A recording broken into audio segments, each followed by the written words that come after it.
Hi there, welcome back to the Dylan Rounds True Crime Case. Today I want to be talking about the predictions of what to expect, Brenner's upcoming court date, etc. Collection today to try and understand what's going to happen, when it's supposedly going to happen, and what would be the overall outcome of it, okay? And also incorporating, approaching the end of the year, what to expect then within the Dylan Rounds case.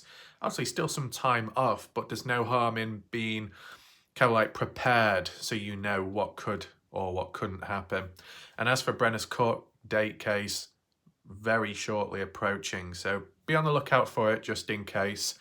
I guess best way for updates is every now and then checking Glorin Dellen's channel out, True Crime Utah on YouTube, because she does cover stuff like that and has provided updates in the past, which has obviously been helpful and most of the time accurate, which is obviously a good thing to have in a case like this. We can also acknowledge the comments today. Only a small amount to get through, but there might be one long one, so best prepare for that, right? Maybe we'll incorporate that at the start of this video to allow people to join on into this live premiere.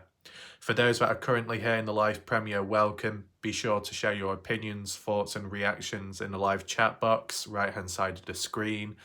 As for any and everybody else, whether you're here now or here later, you can share your additional comments down below in the comment section. As well, in the pinned comments, there'll be some additional links if you wish to check them out.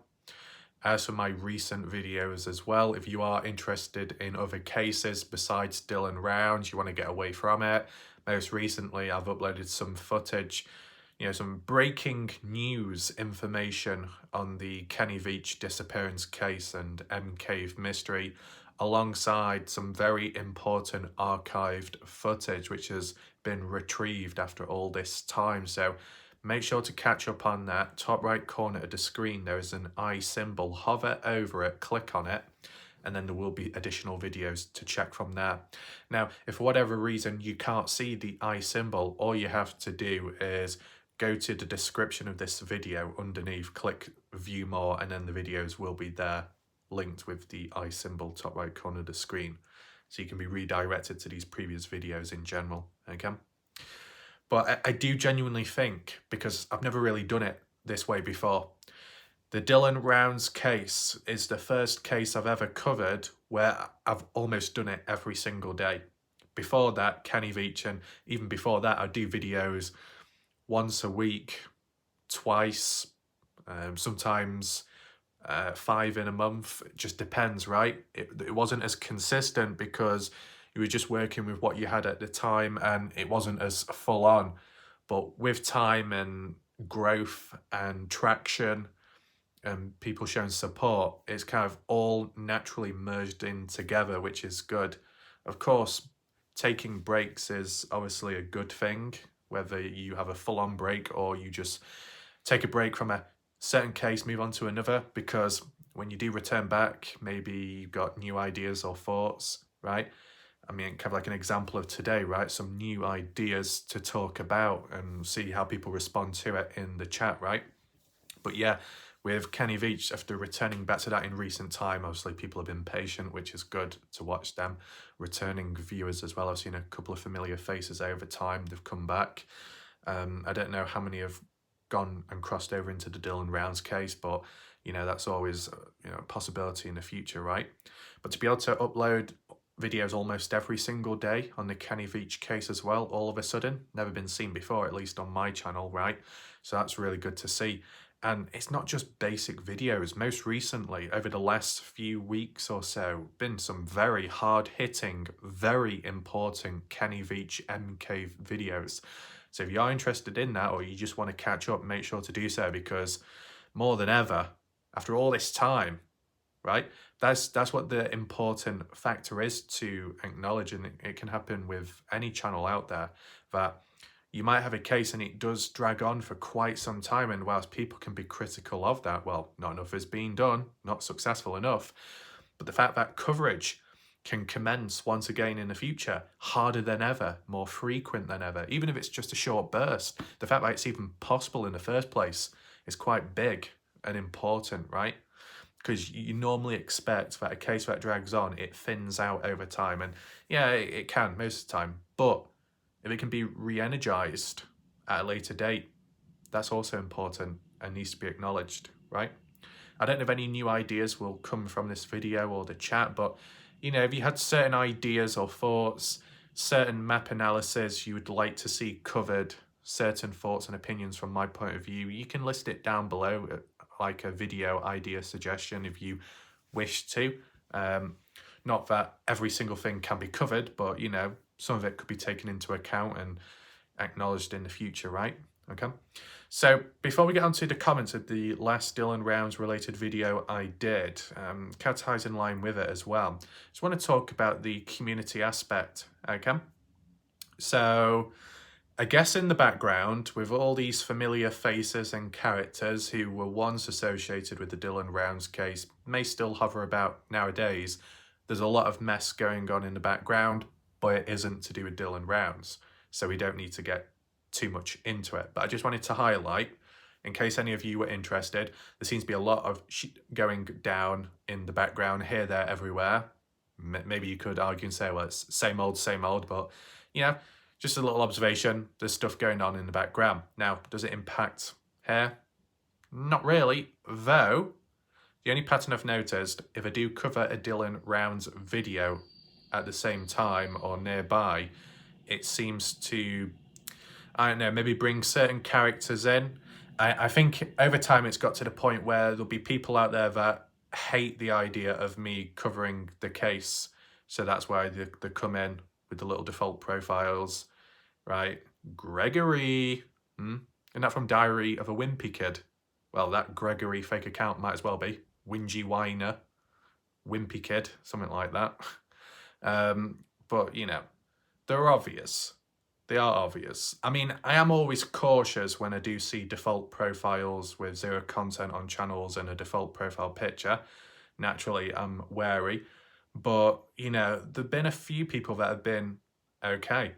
I can't remember all of them, but at least from my channel, default profiles, you know, let me just make it very clear because I don't want people to misunderstand. I know there's a language barrier at times with my language and vocabulary with other people, but besides the negatives of the default profiles, there have been some default profiles who have been positive people, okay? Examples, Jim Coddington, John William or something. They're just a couple to name. People that have come on in and have been supportive in some way or another. So that's all good to see. But yeah, linking back to whatever happening in the background, but when I do cover Dylan Rounds videos, the last one what I did, and it wasn't a full-on Dylan Rounds video, it was part one about it, and then part two was about other stuff, okay? UFOs, completely different, but I made sure there was a split between the two. There's only so much to talk about in Dylan Rounds, and then the rest was to be done in kind of like acknowledgement to Maria and some other people, you know, interested in other topics, combine them together. No harm in doing so, right? But then the people that turned up, leaving the comments, constantly going on and on and on, whining. A lot of references to Matt lingo may have appeared later on in the video itself. As said, it was already cleared up and fully explained in a previous video, of course. It might have been about 30 to 40 minutes. I spent my own time, you know, making it, and it was done late at night at one point, just explaining the whole situation, the backstory. So, of course, if you want to check that video out for context, feel free to do so due to the departure of the odd person here and there. But either it be that person or fanboys or obsessed people, strangers, zombie apocalypse horde of people, not so much potato pickers in this situation, more probably the zombies, right? Come and gone in, talk, yap. Okay, as said, done an explanation video in the past. Some people assumed that they already knew what it was about and didn't bother watching it, kind of cowardly, okay?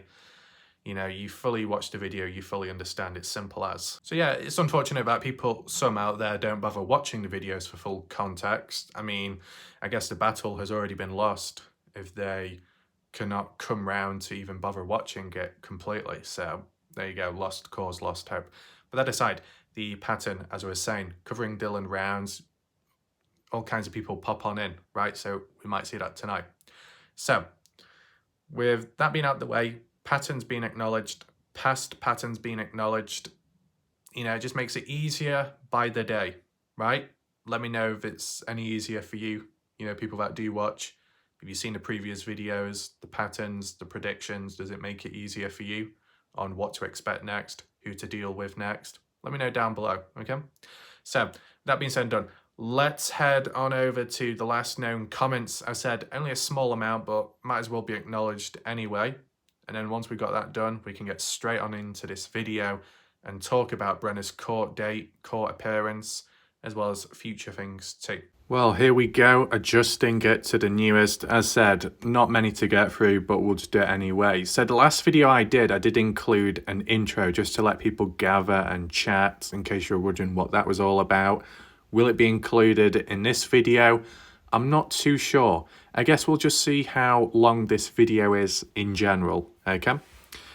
Just as a heads up as well, in case you're wondering whether you've just come in or not, when it comes to other cases and videos, I may or may not cover the comments as much as I do in this case, right? Just because of different styles and formats. But the Dylan Rounds one, it works here as it is, so there's no need to change that. Badger Life's comment here saying, Matt Lingo, why would anyone go on Bob Farrell's show? You would need to respect Bob. Bob has zero credibility. I think you put aside credibility as well. It's okay, all these people out there saying, come on my show, come on over. If you got something to say it to my face. Get on the show now, get on the panel, call in, whatever, talk, stop being a coward. That's the standard lines, what people come out with over that, right? But we've seen over and over again, and it might not just be Bob Farrell's channel. It could apply elsewhere too. But when certain unpopular people have come on to the panel, the live streams, live chats, whatever, in a few moments of talking, speaking, whether it be shouting or talking calmly, they've been kicked off the panel or muted immediately. And it's like, how are you supposed to go toe-to-toe with somebody if the moment you speak, you're instantly silenced or censored? It's like, well, what's the point of it, right? There'll be additional factors and reasons to why certain people or one wouldn't appear on, because maybe they've got better things to be doing, maybe because they want to retain credibility, or maybe certain channels out there don't want to get taken down, because we've seen patterns in the past where if you associate with people, you end up getting taken down because of it. Is it really worth it? As I said, a lot to consider at the end of the day. But are there any examples of people that may have gone on to certain shows and then instantly shut down before they had much of a chance to talk? I mean, these are just a few examples, okay? I'm sure there's people in the chat you can add on if you wish to. I think it's happened to Watcher of Crazy and also Fumble Nuts, right? I think there might have been a time in the past during some of Bob Farrell's live streams where Fumble Nuts tried joining on panel through, was it StreamYard? But immediately upon joining, he was kicked out, just like that. And I believe it happened on a couple of occasions too. Same with Watcher Crazy. But I think Watcher Crazy, there was a bit more leniency with her, because in the past, Watcher Crazy did have the chance to talk and sometimes shout as well to get her point across, or maybe in certain instances to defend herself.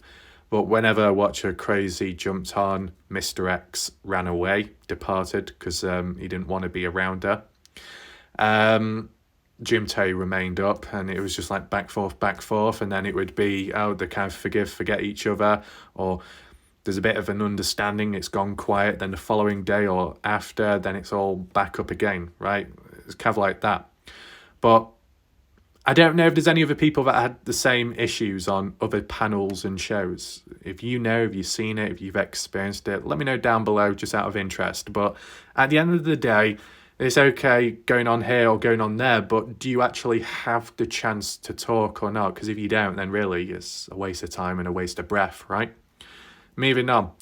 We got Cleo saying, wow, strictly emojis now to communicate. I know it's hard to understand my language. Apologies. By the way, thanks for your time, hard work. You're welcome.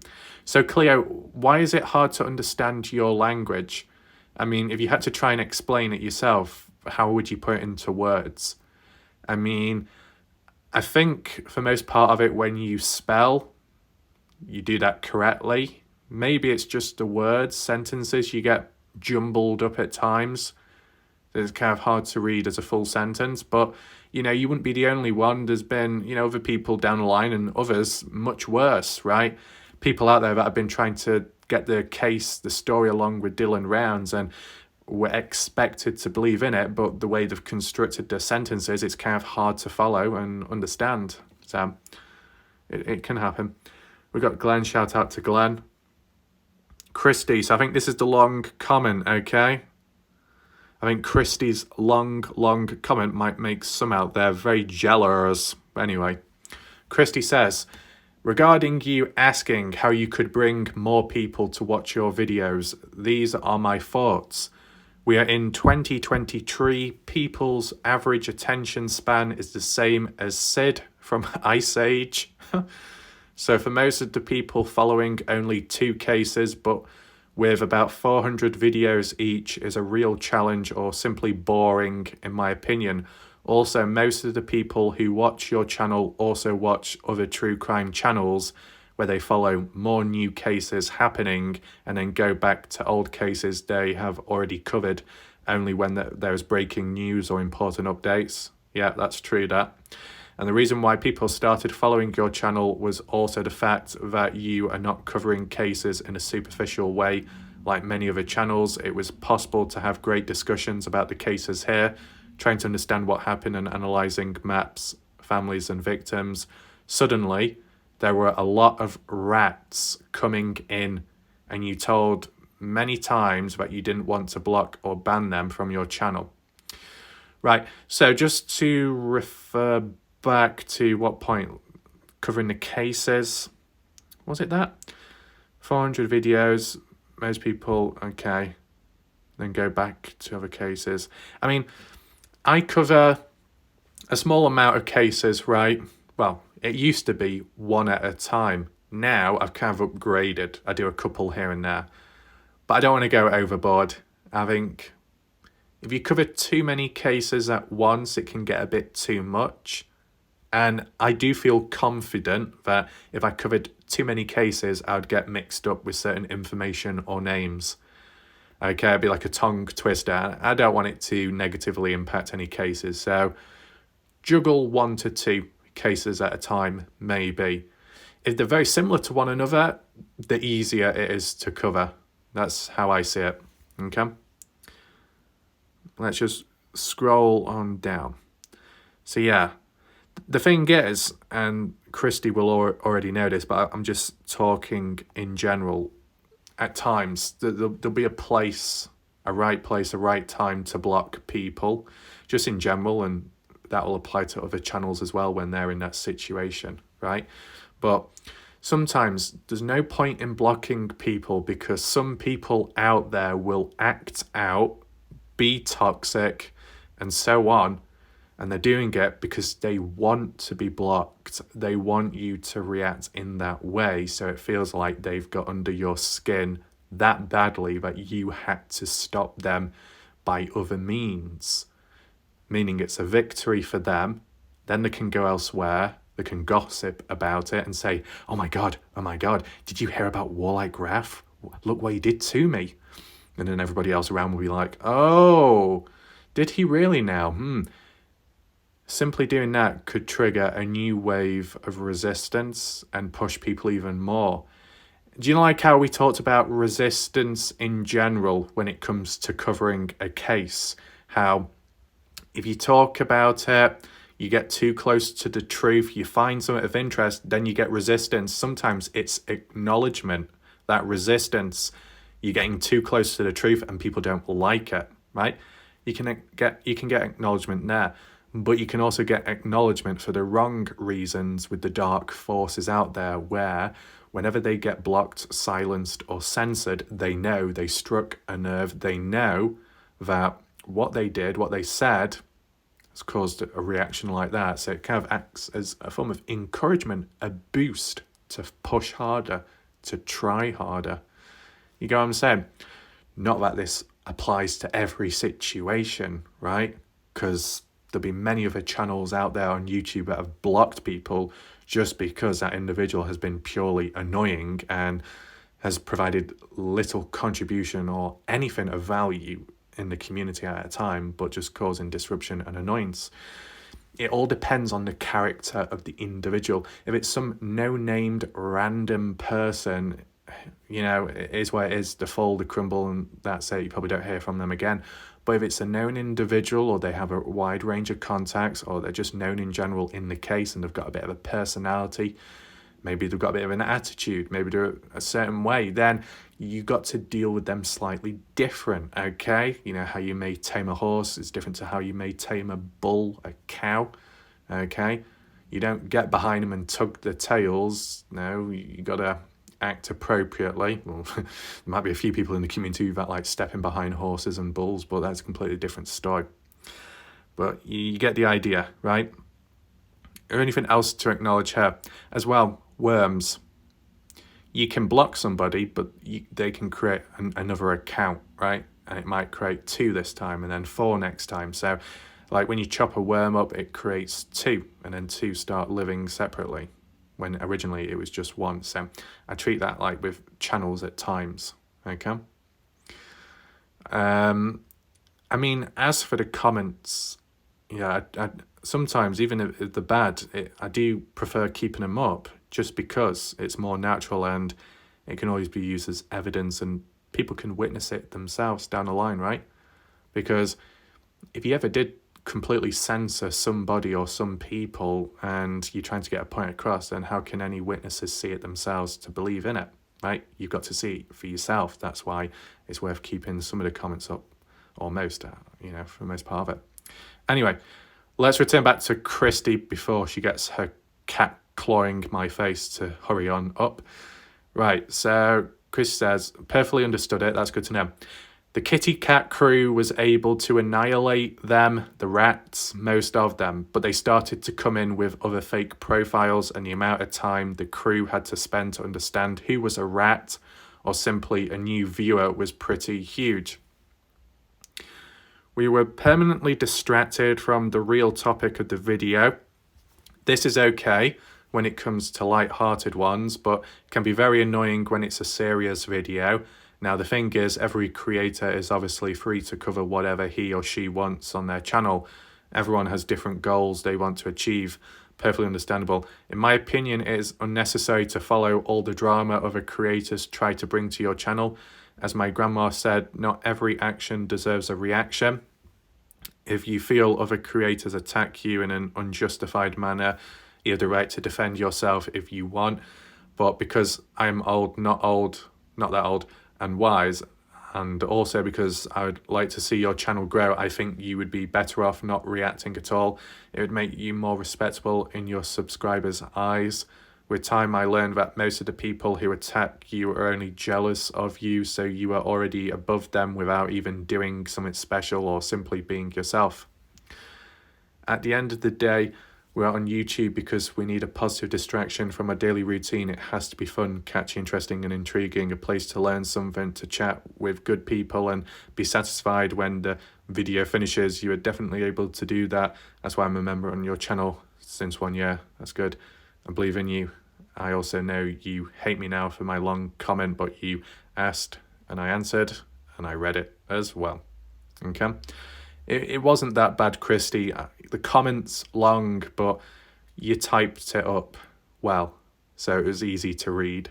I think it's just when you get those hard to read comments by other people, right?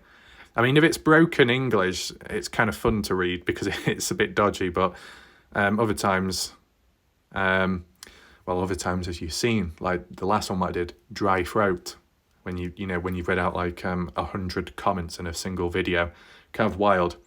Anyway, this final comment here by Anthony saying, I feel Candice Cooley and Justin Rounds need to make a deal with Brenner. That's the only way they will find him. Make a deal with Brenner. The guy will die in prison. Either way, bring your son home already.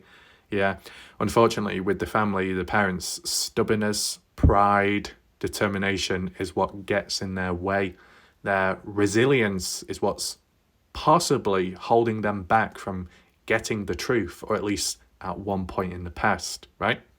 But I guess the other thing to acknowledge, because it's always possible that when that opportunity came about where Brenner was supposedly willing to open up about Dylan Round's remains where they were at, there's a small chance that if the family did take the offer up and proceedings went underway, Brenner could have messed them about and it might have been a waste of time still. Let's not forget that. That's always a possibility as well. But I think overall, people are saying that an opportunity came about, it should have been taken regardless, because all it will ever be from now on is the what ifs, and that's all. Sure, in the future, they can always revert back to trying to make a deal or accepting a deal if one is made up, struck. But I just think as time goes on, besides Brenner's age and if he gets ill or not, I just think Brenner becomes more stubborn and less talkative with time. I mean, you see Brenner himself, how he can react and be. You speak to him in the wrong way, he's had enough of the situation, he gets triggered, kind of like with the Justin Brown situation in the past. And kind of like more recent time, back in 2022 at some point, where Karen Rounds called, or vice versa, Brenner, and Karen corrected Brenner on a couple of things which he got wrong or which he didn't really know of exactly as to what the family knew of as time went on. And because Brenner didn't like the way he was spoken down to by Karen, he then said, right, that's it. From now on, you can talk to my lawyers, not me, no more. So that was the end of the conversations there. So really, it's like Brenner is kind of sensitive. You speak to him in the wrong way, he gets triggered, and then it's game over. So if you turn him down, you reject him, probably the same there as well. So kind of like walking on thin ice there. Well, it looks like we've reached the end of the comments in general on here. Now it's time to move on to the main part of this video. So here we are. These are a few screenshots. I thought I'd use these as slides whilst I narrate over instead of just showing my face all the time. You can see on the screen, True Crime Utah, Glorindellen. That's the name of the YouTube channel, the key person that's come out with these updates over time, allowing the general public to know as soon as possible when the hearings are happening or when they're not, if there's been delayed, yes or no. As well, Glorindellen being an individual that has gone out there to document the Grainshed property and record it herself on her channel. So that's all good to see. Person has clearly contributed to the case and been somewhat consistent as well. So any of you interested in the channel, just type that in on screen, True Crime Utah, Glorindellen, and you'll be able to find the channel, okay? If it doesn't show up for whatever reason, top right corner where those dots are, adjust the filters and select channel only, and then it will come up, okay? This was posted 3 weeks ago as of right now, okay, in the community tab section, talking about James Brenner, same person. The next hearing will be November 13th at 1:30 p.m. So on the 13th, people were saying kind of an unlucky number there, I guess so. But it'd be ironic if on an unlucky day, an unlucky number, it turned out better, the outcome, but it's not guaranteed there. It'd just be ironic, right? And it's at 1:30 p.m. going into the afternoon. Reasonable time. I mean, if it does happen, is there anyone watching right now or later that are interested in attending the hearing? I know in the past, if I'm correct in saying it was Tom Evans that was interested in going to a previous one but never went, or got so far but didn't in the end, and said that they were glad that they didn't because the hearing was cancelled, delayed like all the previous ones, so it just would have been a waste of time, maybe waste of money as well.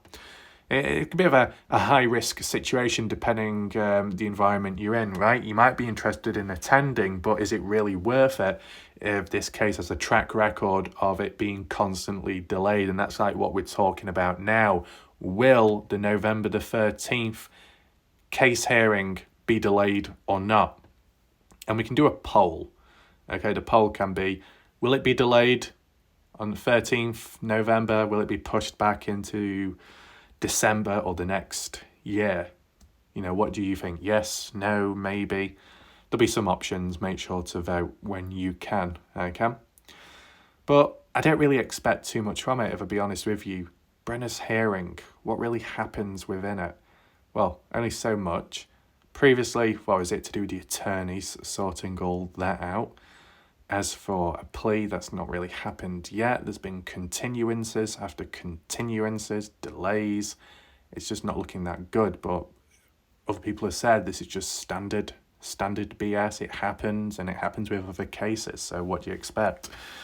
So, I mean, with the frustration from the family, I mean, I don't know if it'll be mentioned on the other post, what we look at shortly, but I'm sure Candice Cooley said if it doesn't come about, then she will step up and do something about it. I guess that'll be interesting to see.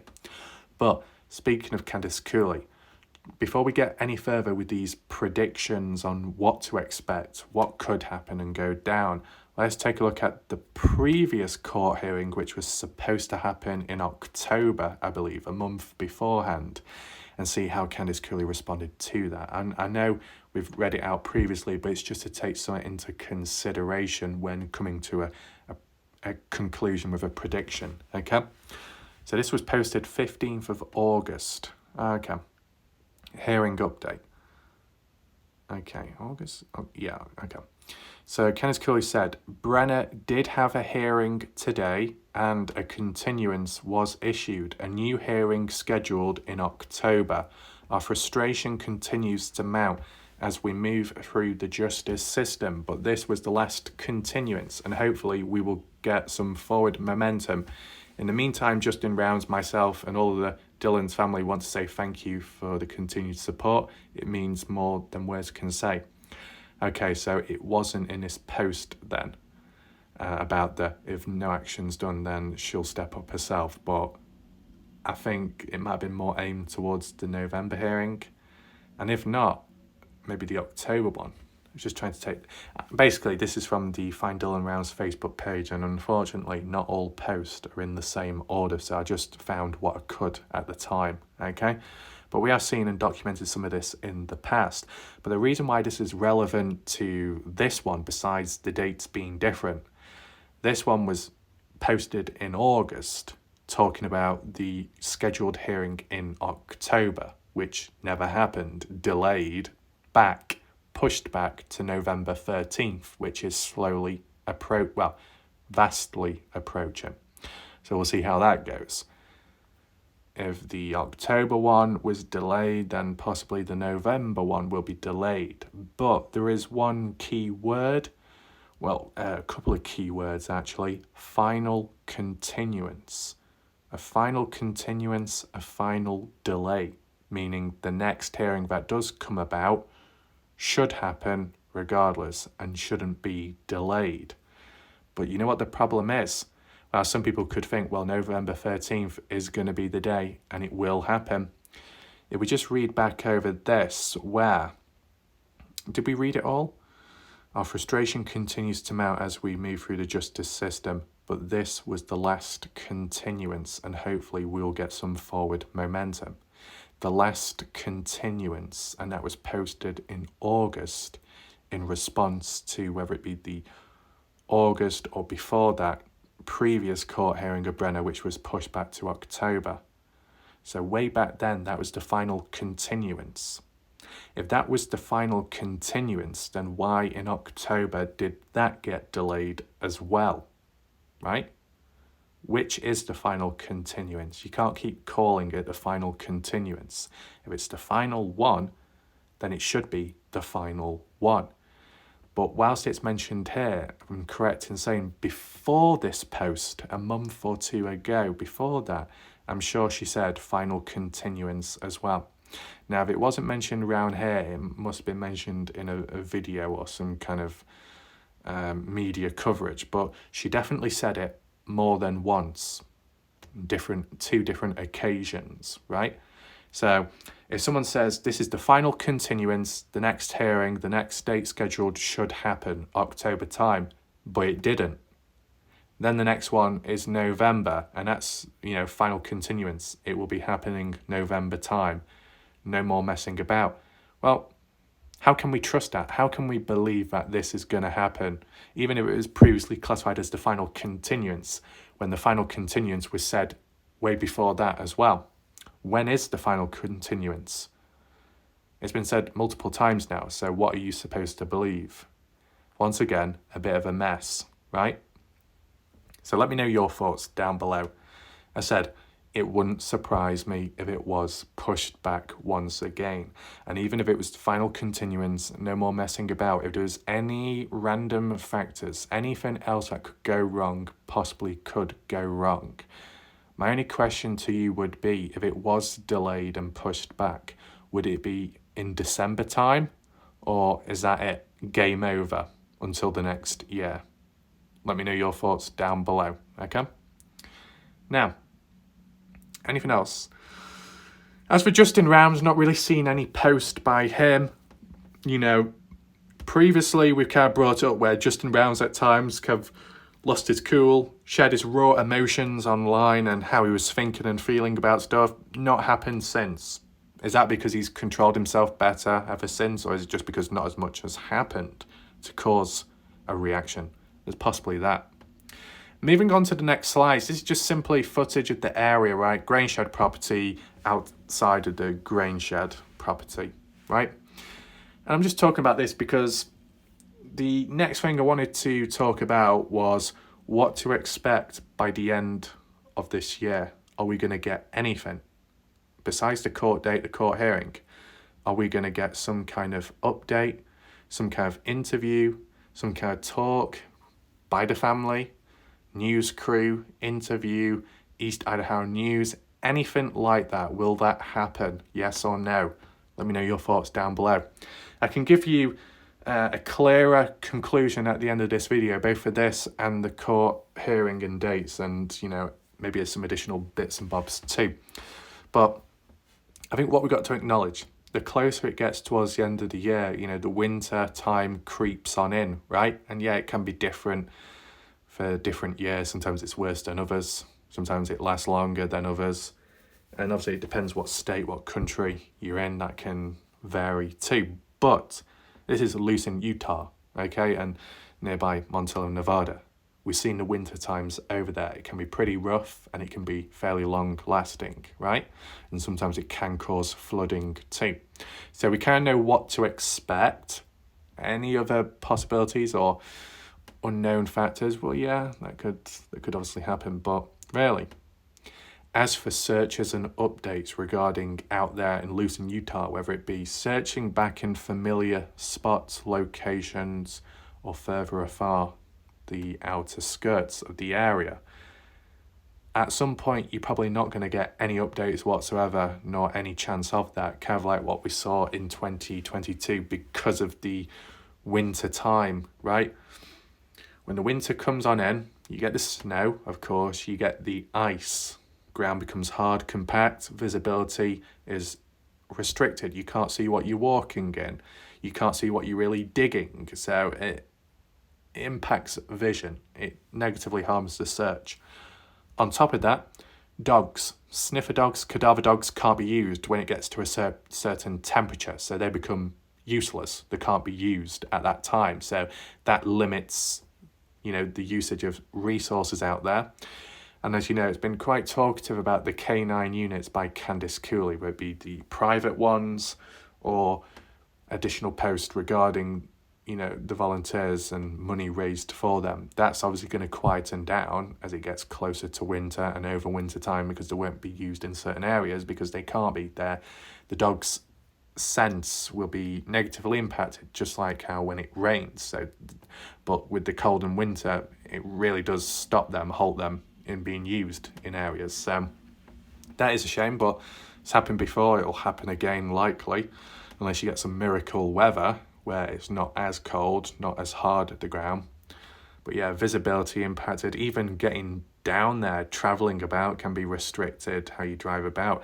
I mean, there was that time last year where Lance Kelly, his family, weren't able to move the car. They were kind of stranded and stuck in the snow. And that's like off-road and dirt roads. So especially not well-maintained roads, they can be negatively impacted. And you think of Lucin, Utah, where that's located on countless dirt roads and back paths. It's not on a highway. It's not going to be gritted. It's not going to be cleared with a snowplow quite the same way, nor is it going to receive as much traffic. So the roads will cover over pretty bad. And as well, even if it's slightly cleared, it's only going to fill back in once again afterwards if it does snow anymore.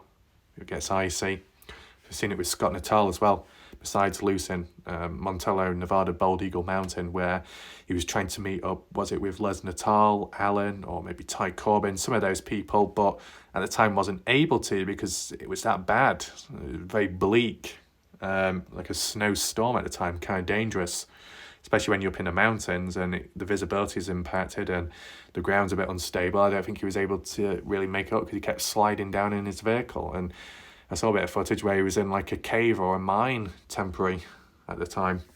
As a heads up, I don't know if anyone's aware, but feel free to check out Scott Natal's channel. As of just recent time, he's actually done some new videos while searching, exploring for Dylan Rounds, so that's good to see. So if you want any new Dylan Rounds search videos, go on Scott Natal's channel. He's got a few out there, 2 to 3 of them. Okay, so yeah, things can still be going on right now. That's true, but up to a certain point, once wintertime kicks in, things do get restricted, limited, and likely the first ones to stop searching for Dylan when weather gets bad probably would be the family and the official people, more than likely, and the private volunteer groups, right? Because they'll be told by family not to go out and advised not to. But you still always get others out there, volunteers, general public, trying, even when the chances are very low and it's even more dangerous than ever. That can apply to Ty Corbin, Scott Natal, Lance Kelly. They've been out there wintertime when it was bleak and rough, but they still tried, right? So maybe the official people are a bit more restrictive and limited to what they can or choose to do, but you still always get some others out there, nomadic people that will push through it. Not that it leads to success, but you still get a bit of activity. But if you're speaking of the family, doing interviews, talking about the searches and everything, by the end of the year, publicly, news programs, panels, whatever, only so much can be talked about. It might be more of a reflection on everything that's happened previously, prior to the wintertime coming on in, right?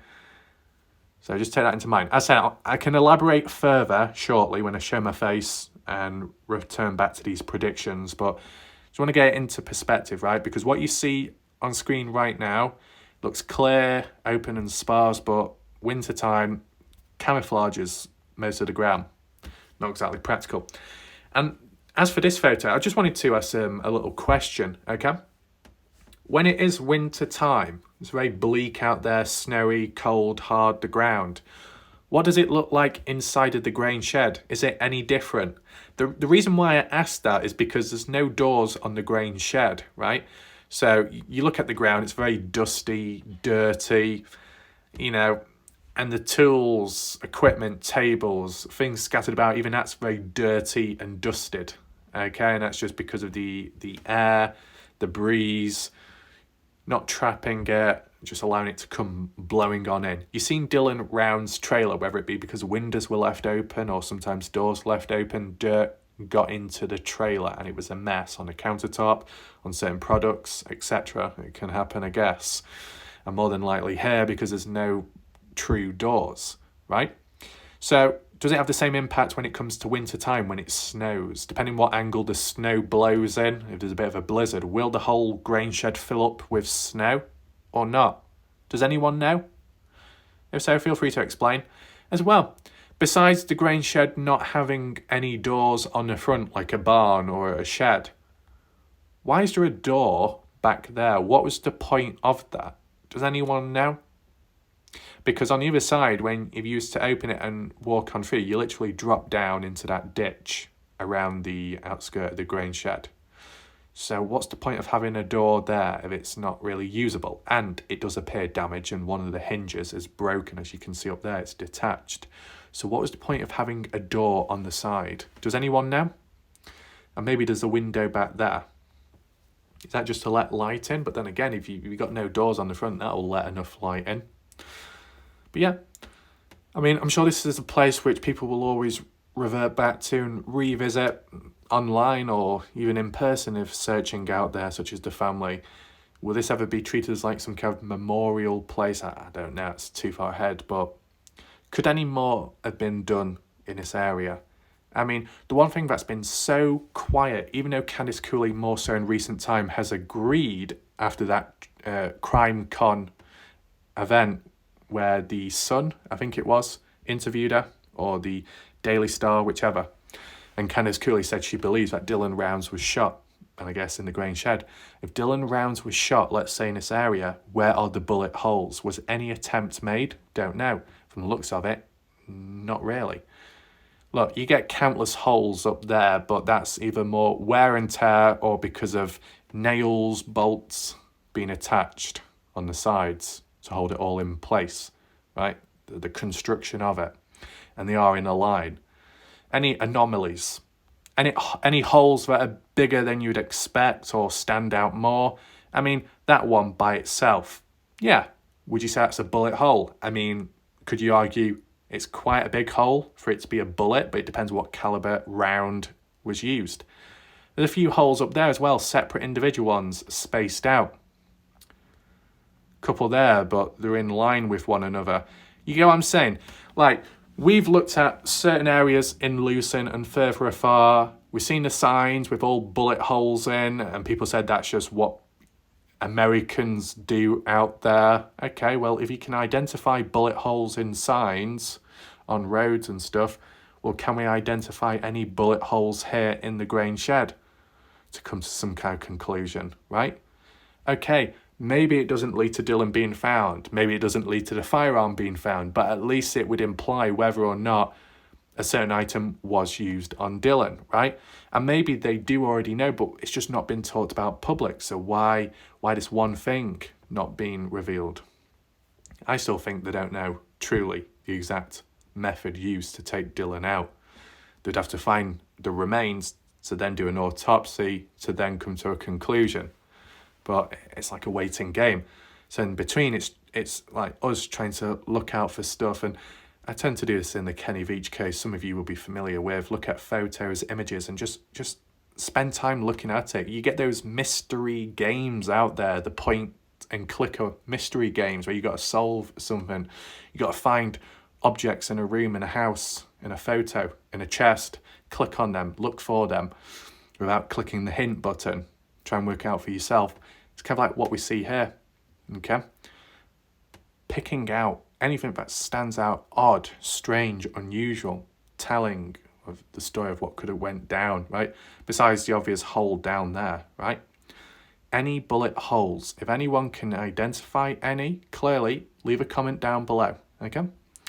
So that's it for some of the photos, most of them. We can return back to this court case and I'll give you my predictions right now. So personally, just in my opinion, I just kind of find it hard to believe that this will be it, that it's actually happening with Brenner's court date hearing, November time, very close to it. I just find it hard to believe that it'll happen just because of the amount of delays which have occurred previously, right? That's just my thoughts there. So really, it wouldn't surprise me if it was delayed. The driving force behind that is just because of Candice Cooley, where she said previously, this is the final continuance. It was delayed. Then again later she said, this is the final continuance. Then after that, delayed. Is this going to be the final continuance? You know, when is it ultimately going to be the final continuance? It's been said more than once. And when it's said more than once, it kind of loses its credibility as to what it actually meant in the first place. So I don't expect much from this upcoming court hearing in November time, right? Let me know your thoughts down below. I'd say on the condition that if it was delayed, pushed back, I have a feeling that it would probably be pushed back into the new year, right?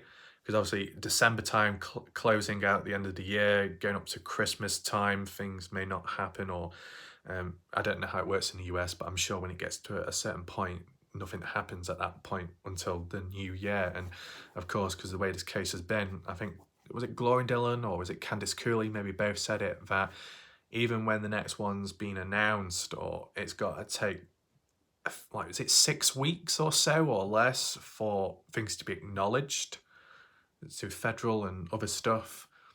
Once that's been acknowledged, then it can happen, but there's a big delay in between on top of the original delay. So a delay on top of a delay, pushing into December time and Christmas and end of the year, it feels like it would be into the new year. Now, other people like Bob Farrell previously already said that he thinks that it'll drag on and go into the next year, but then other times he's kind of backtracked on himself, saying, oh, we've got the new court case coming up soon. Ooh, let's see what happens. So I don't know where one stays there, but as for me, it just wouldn't surprise me if there was a delay and if it went into the new year, right? That's just my thoughts there.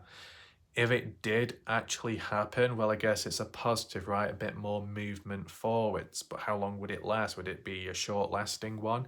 I mean, the last hearing that took place, I'm sure, was it Glorindellen that said it only lasted 2 minutes or something? It was very short, over and done with. Kind of a waste of time, but it still had to happen.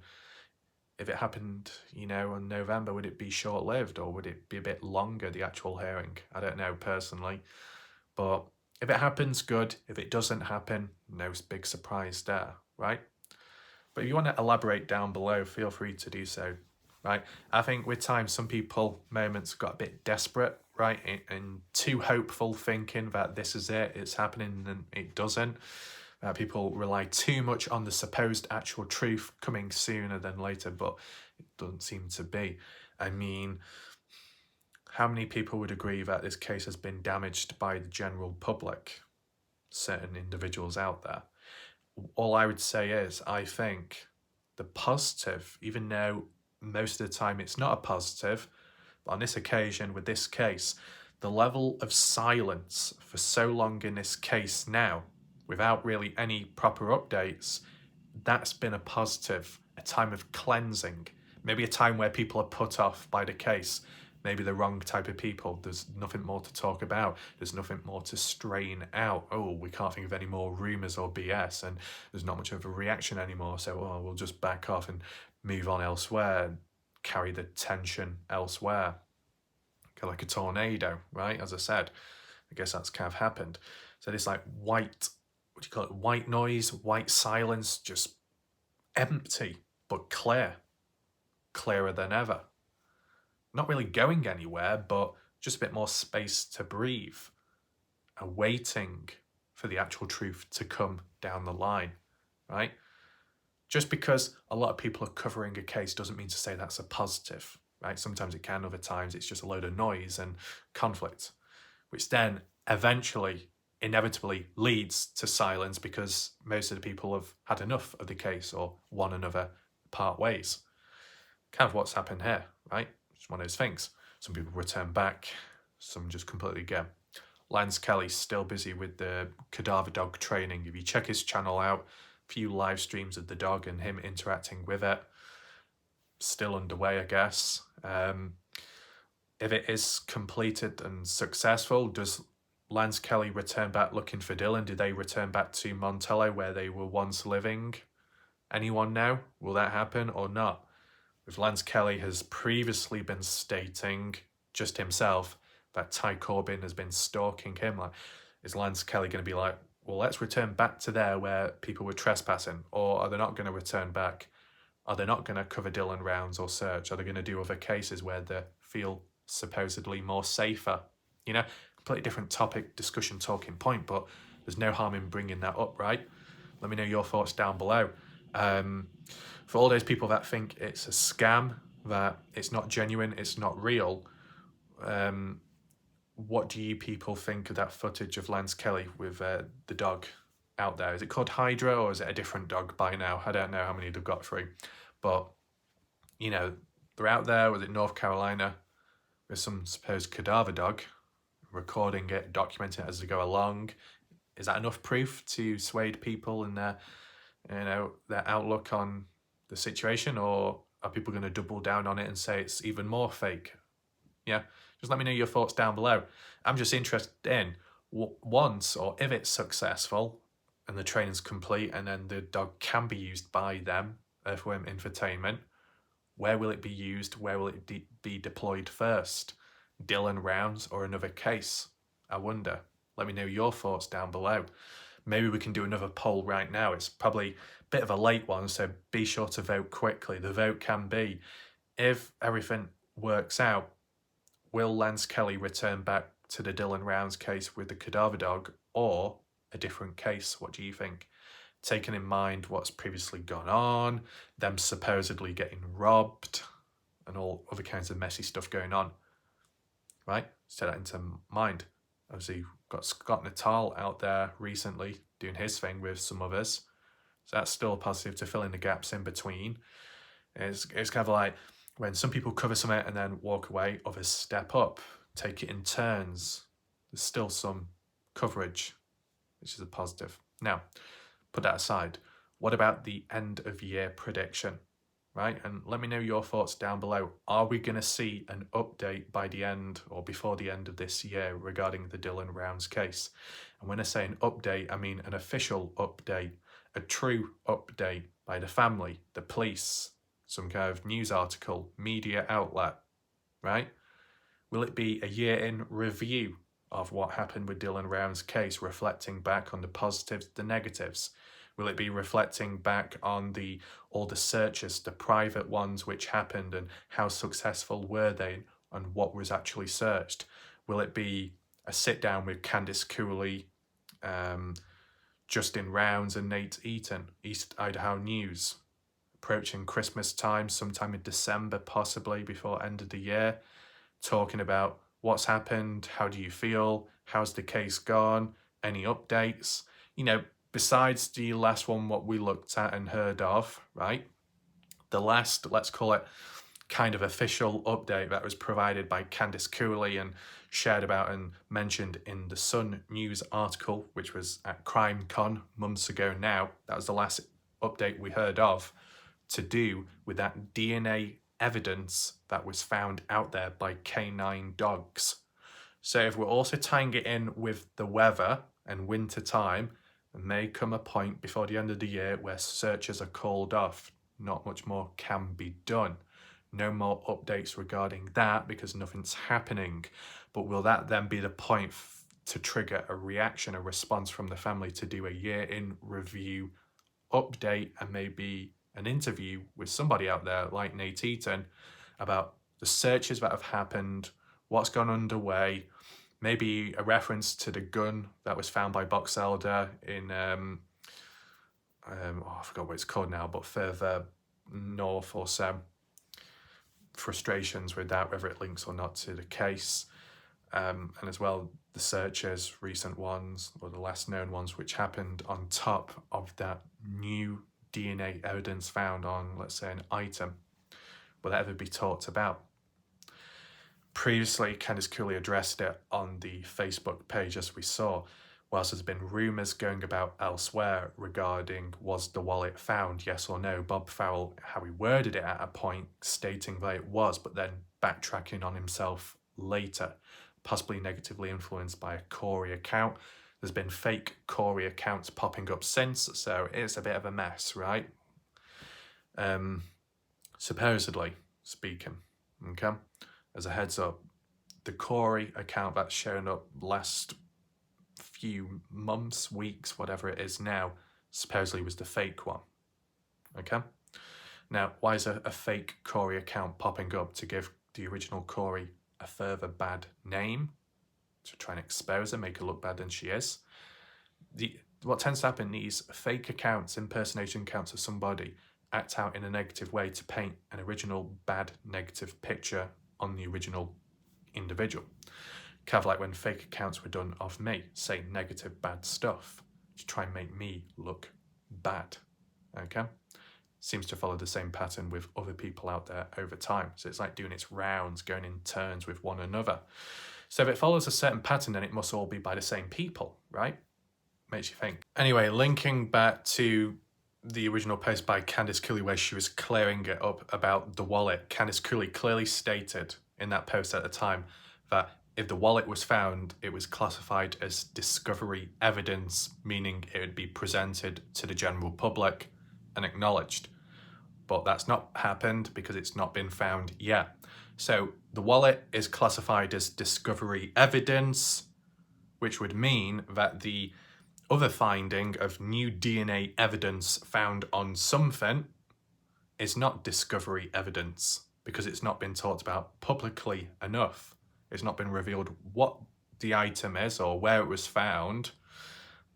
It said it was found by the canine, the dogs, which could imply something, right? But the actual location, the true location, wasn't really mentioned. Some with time have implied Lucin Pond, Lucin Pond, Lucin Pond. But how definitively true is that? Could be nearby, don't mean to say it's at the pond nearby, or is it further afar?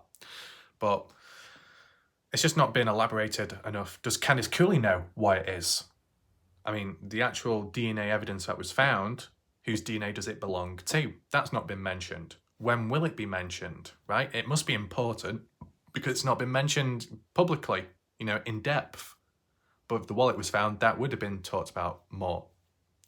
Just let me know your thoughts down below about it. Is it going to get mentioned at any point by the end of this year? That could be another poll, right? Because whilst it seems flat again now, that one little glimpse of more items, more things have been found out there, that DNA evidence, and it's new. But which direction does it point in? People are saying hopefully it's on Brenner, but it could be somebody else. And how important, what does it do, that new evidence and finding? How much does it strengthen the case? How much closer does it get to reaching some kind of justice, outcome, closure to the family? How important is it really? Important enough for it not to be talked about publicly? Will it have any appliance to Brenner's upcoming court hearing? Could this new evidence, let me just throw it out there, I'm not an expert, okay, but you can respond to it accordingly. With that previous finding, classified still as probably newish, of the DNA evidence, not been talked about publicly since or elaborated any further, right? But it was mentioned by Candice Cooley, but it was the canine dogs that found it out there when searching. Okay, pretty important, right? Does that have any impact on Brenner's court hearing coming in a few days' time, November? Does it push it back any further? Does anyone know? Leave your thoughts down below. Anyway, I don't know if this video received any resistance. I'm sure there'll be some default profiles, but it is what it is. We've seen the patterns. But this video needs to be made because, I've done predictions before. This discussion topic was valid at this point in time with what's upcoming, to know what to expect and kind of be prepared for it too. No harm in that. Let me know if you learned anything new or hopefully you just enjoyed the video in general. Feel free to share the video, maybe spread some awareness, and we'll see what happens next. Maybe the next video that I do likely will be about Kenny Veach M Cave mystery once again. I just wanted to check on here with the Dylan Rounds case and to try and keep it alive. So, thanks for watching. I'll see you next time. Goodbye, good night for now.